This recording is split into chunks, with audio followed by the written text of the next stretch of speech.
အားလုံးပဲမင်္ဂလာပါ Blade Ace Education Channel ကနေပြန်လည်ကြိုဆိုပါရစေဒီနေ့ဗီဒီယိုလေးကတော့ကျွန်တော်ဒီ Blade Ace Education အကြောင်းကို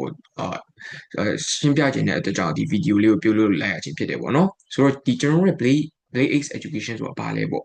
ကျွန်တော်တို့ Blade Ace Education ဆိုတာကတော့ဒီပြည်ပမှာပညာသင်ကြားခြင်းနေတဲ့မြန်မာလူငယ်တွေနဲ့ကျောင်းသားကျောင်းသူတွေအတွက် mentorship နဲ့ educational consulting ပြုလုပ်ပေးတဲ့ program ဖြစ်တယ်ပေါ့နော်ကျွန်တော်တို့ရဲ့ဒီအဓိကရည်ရွယ်ချက်ကတော့နိုင်ငံခြားမှာကျောင်းသားတက်ချင်ပေမဲ့ဒါပေမဲ့ဘယ်ကနေဘယ်လိုစမလဲမသိဖြစ်နေတဲ့ကျောင်းသားကျောင်းသူတွေပြီးတော့ဒါမှမဟုတ်ရင်လက်ရှိမှာဒီနိုင်ငံခြားမှာmajor တစ်ခုခုတက်နေရောဒါပေမဲ့အဲ့ major ကိုယ့်အတွက်တခါကျရင်အဆင်မပြေရဖြစ်တဲ့တယ်ပေါ့အဲ့ခါကျရင် like တယောက်ယောက်နဲ့တိုင်ပင်ခြင်းနဲ့ဆွေးနွေးခြင်းနဲ့ဆိုရင်အဲ့လိုဖြစ်နေပြီးအခါကျရင်လက်ညှိုးမှုလိုအပ်နေတဲ့အခါကျရင်ကျွန်တော်တို့တွေကလည်းအကူအညီပေးလို့ရတယ်ပြီးတော့ကျွန်တော်တို့နောက်တစ်ခုကတော့ဒီဘွဲတစ်ခုခုရတာပြီးတော့ဒီ master bachelor တစ်ခုခုရတာပြီးတော့ဒီ master ဒါမှမဟုတ် PhD ကိုတက်ဖို့အတွက်ဒီဆွေးနွေးတိုင်ပင်ခြင်းနဲ့ဆိုရင်လည်းဒါကျွန်တော်တို့အတွက်ကကျွန်တော်တို့ program ကနေပြီးတော့ဒါအကူအညီပေးရပေါ့နော်ဆိုတော့ကျွန်တော်တို့အခုလောလောဆယ်မှာတော့ဒီ Blade Ace မှာ program 3ခုရှိရပေါ့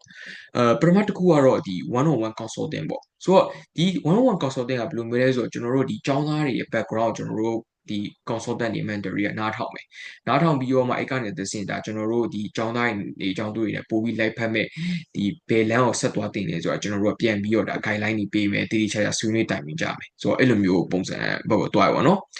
ဒါဆိုတော့အဲ့ဒါတစ်ခုနောက်တစ်ခုကကျတော့ကျွန်တော်ဒီ mentorship program ပေါ့ mentorship program ကကြတော့ဘယ်လိုမျိုးလဲဆိုတော့ကျွန်တော်တို့ကဒီပထမဒီလိုမျိုး one on one consulting ဆိုတာကျွန်တော်တို့တစ်ခါတော့ဆွေးနွေးတယ်ပြီးသွားပြီပေါ့နော်ဒါပေမဲ့ mentorship ကျတော့ကျွန်တော်အဲ့လိုမျိုးမပြီးဘူးကျွန်တော်တို့ကဒီကျောင်းသားတွေ background ပုံနားလည်အောင်လုပ်မယ်ပြီးတော့အဲ့ကနေတစ်ဆင့်ဒီကျောင်းသားတွေကကျွန်တော်တို့ okay ဒီ university တွေပါရှောက်မယ် application တွေပါအတွက်ဒါကျွန်တော်တို့အတူတူဒါအကူအညီပေးမယ်ပေါ့နော်ဆိုတော့အဲ့လို program မျိုးဖြစ်တယ်ဒါပေမဲ့ mentorship program ကတော့ကျွန်တော်တို့ဒီ consultant တွေ mentor တွေအကုန်လုံးကတော့ available မဖြစ်ဘူးပေါ့နော်တချို့ consultant တွေ mentor တွေကပဲအဲ့ဒီ program ကိုဒါလုပ်ပေးမဲ့ available ဖြစ်တယ်ပေါ့ဆိုတော့အဲ့တခုတော့ရှိတယ်ဆိုတော့ကျွန်တော်ဒီနောက်ဆုံးတစ်ခု program ကတော့ဒီ career guidance program ပေါ့ဆိုတော့ဒီကျွန်တော်တို့ career guidance ကဘယ်လိုမျိုးလဲဆိုတော့ဥပမာကျွန်တော်တို့ဒီ major တွေဘယ် major သွားရမလဲမသိဖြစ်နေတဲ့အကြောင်းသားအကြောင်းသူတွေဒါမှမဟုတ်ရင်ဥပမာဒီကျွန်တော်တို့ဒီ computer science ပြီးသွားပြီပေါ့ computer science ပြီးသွားပြီမဲ့ကျွန်တော်တို့ဒီ big career အလုပ်မျိုးသွားရမလဲမသိဘူးဥပမာ business ပြီးသွားပြီပြီးသွားမယ် big career ဘက်ချန်သွားမှမသိဖြစ်နေတဲ့လူတွေအတွက်ဒါကကျွန်တော်တို့ဒါconsultant တွေ mentor တွေက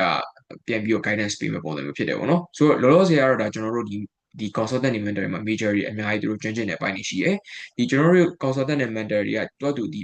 ကျွမ်းကျင်တဲ့အပိုင်းတွေတယောက်နဲ့တယောက်ကွဲပြားတဲ့အတွက်ကြောင့်မလို့သူဒီကျောင်းသားကျောင်းသူတွေအတွက်ကိုနဲ့ပို့ပြီးအဆင်ပြေမဲ့ mentor တွေဒီconsultant တွေရွေးချယ်ပြီးတော့ဒါကျွန်တော်တို့ Blaze Education မှာပုံကင်တင်လို့ရပါတယ်ခင်ဗျဆိုတော့ဒီနေ့ကတော့ဒါဒီ Blaze Education အကြောင်းလေးကိုဒါကျွန်တော်